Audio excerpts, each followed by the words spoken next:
আমরা বলি যে সিট পার্টি বলতে একটা বিষয় আছে, মানে just another brick in the ওয়াল।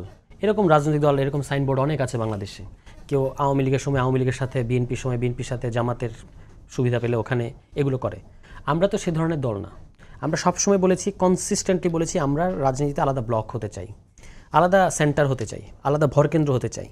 কিন্তু এই যে জামাত এনসিপির যে রসায়নের কথা আমরা লাগাতারভাবে শুনে এসেছি, এটা আসলে এক ধরনের বলবো যে মিডিয়ার সৃষ্টি। জামায়াত ইসলামের একজন নেতা একবার বলেছিলেন না, বাংলা ভাই মিডিয়ার সৃষ্টি, যখন তারা ক্ষমতায় ছিলেন।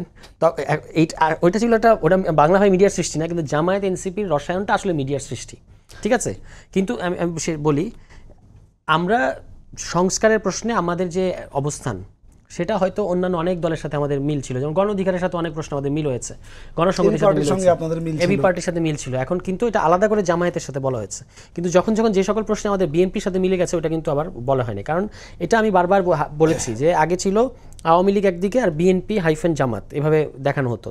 এখন বিএনপিকে ওই আওয়ামী লীগের জায়গায় নিয়ে জামাত হাইফেন এনসিপি এভাবে দেখানোর চেষ্টা হয়েছে। এটা একটা ফ্রেমিং আর কি। কিন্তু এখন তো নতুন করে আবার এই আলোচনায় আছে যে হচ্ছে যে সম্ভবত মানুষের মধ্যে একটা ধারণা আছে যে বিএনপির সঙ্গে হয়তো এনসিপির একটা জোট হতে পারে, যে কারণে এনসিপি এখন জামাতের বিরুদ্ধে ট্রাম্প কার্ড খেলে রাস্তাটা ক্লিয়ার করছে। সেটা না, আমাদের রাস্তা ক্লিয়ার করার দরকার নেই, রাস্তা এমনি ক্লিয়ার, দেখতে পাচ্ছি রাস্তার সামনে কি। কিন্তু কথা হচ্ছে যে আপনার রাস্তা কি ক্লিয়ার, সামনে কি দেখছেন যদি একটু বলতেন। সামনে বাংলাদেশে আমরা দেখতে পাচ্ছি যে যদি কেউ কোনো নিজের রাজনৈতিক স্বার্থে কোনো একটা বড় ধরনের ঝামেলা না করে, তাহলে বাংলাদেশে একটা এই সংস্কার বাস্তবায়ন হয়ে একটা সুন্দর গণতান্ত্রিক পরিবেশ হবে এবং একটা ইলেকশনের মধ্য দিয়ে একটা ডেমোক্রেটিক সরকার আমরা আশা করি। তারপর সেই সরকার যদি কোনো ভুলভাল করে, সেটা নিয়ে আবার সমালোচনা হবে, পার্লামেন্টারি ডেমোক্রেসি যে বিউটি সেটা হবে। এটা হচ্ছে কাঙ্ক্ষিত রোডম্যাপ, রাস্তা দেখতে পাচ্ছি, মানে এই দিকে আমাদের যেতে হবে।